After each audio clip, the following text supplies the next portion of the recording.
Imagine you step outside tonight, and instead of a simple moon, the sky is bisected by a colossal shimmering arch, a structure of impossible grace, glowing with reflected sunlight, stretching from one horizon to the other, a celestial necklace for our planet.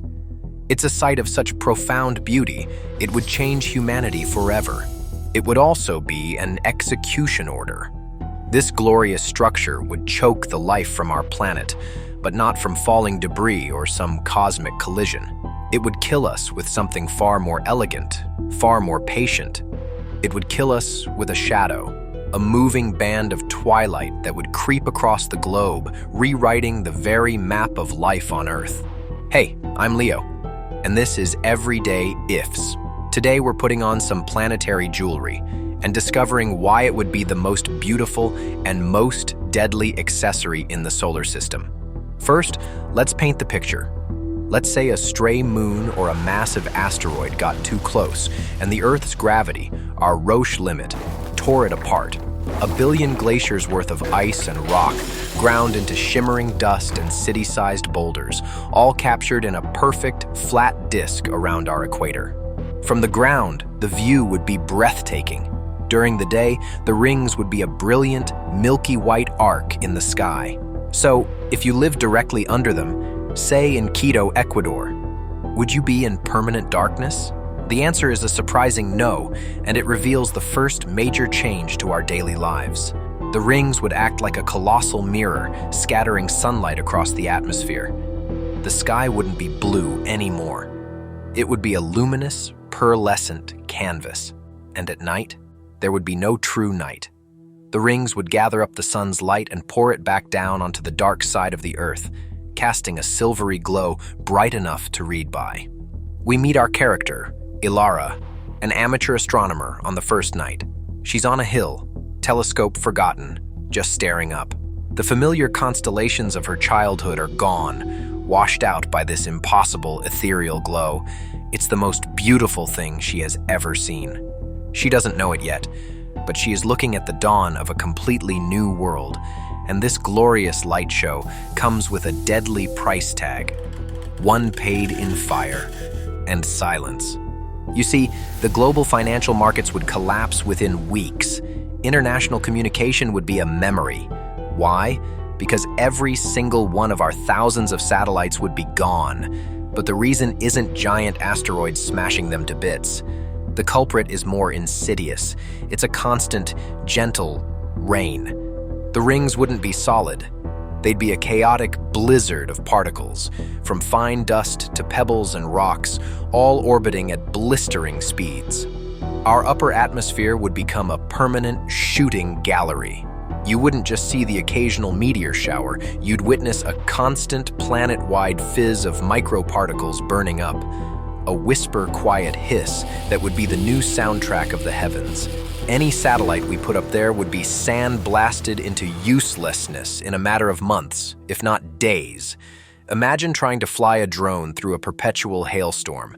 Now make that hail move at 17,000 miles per hour. GPS, gone.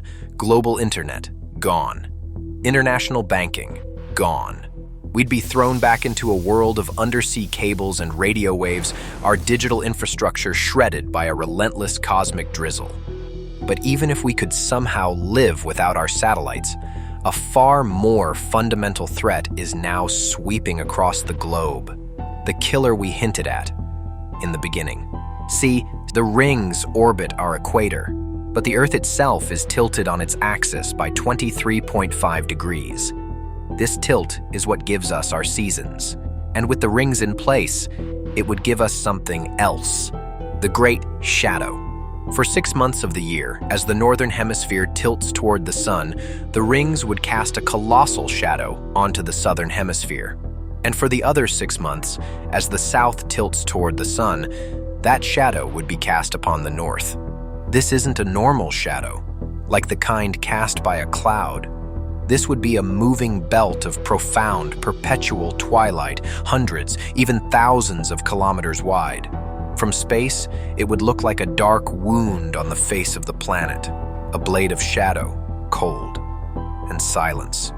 And inside that shadow zone, life as we know it would cease.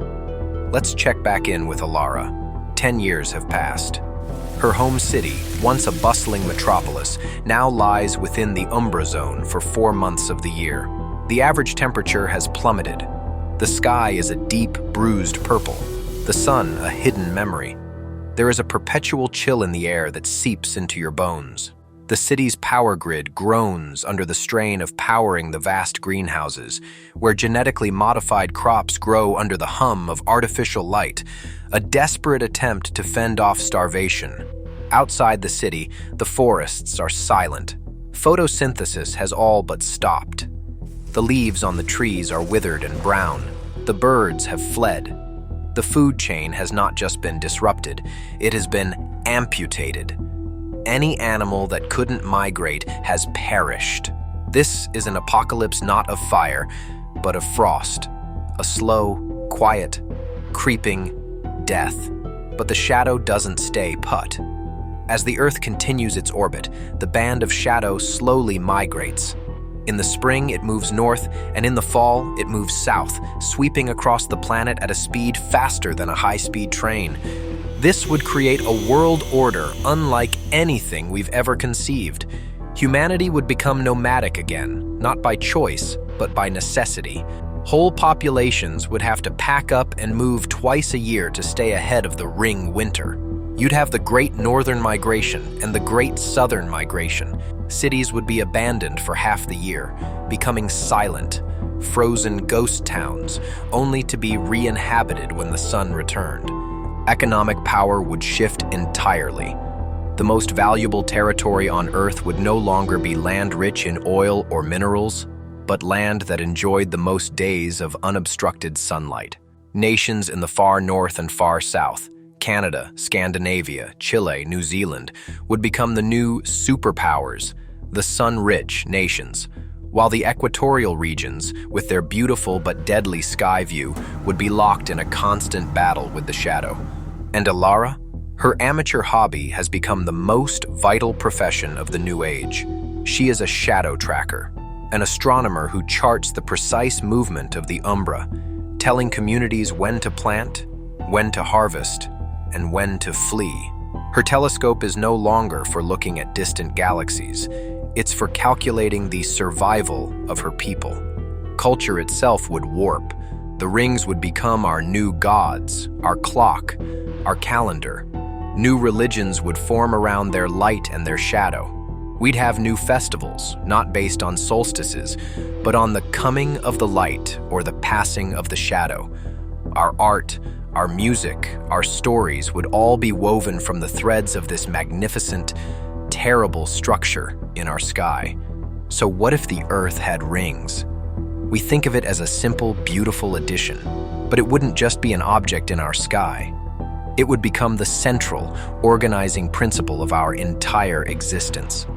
It would dictate where we lived, what we ate, who we worshipped, and when we had to run for our lives. The beauty would be undeniable, a constant reminder of the cosmos. But it would be a beauty that came at the cost of the one thing we take most for granted, the simple, reliable, life-giving light of an unobstructed sun. We'd be a species forever looking up, not just in wonder, but in calculation. A civilization, forever chasing the sun.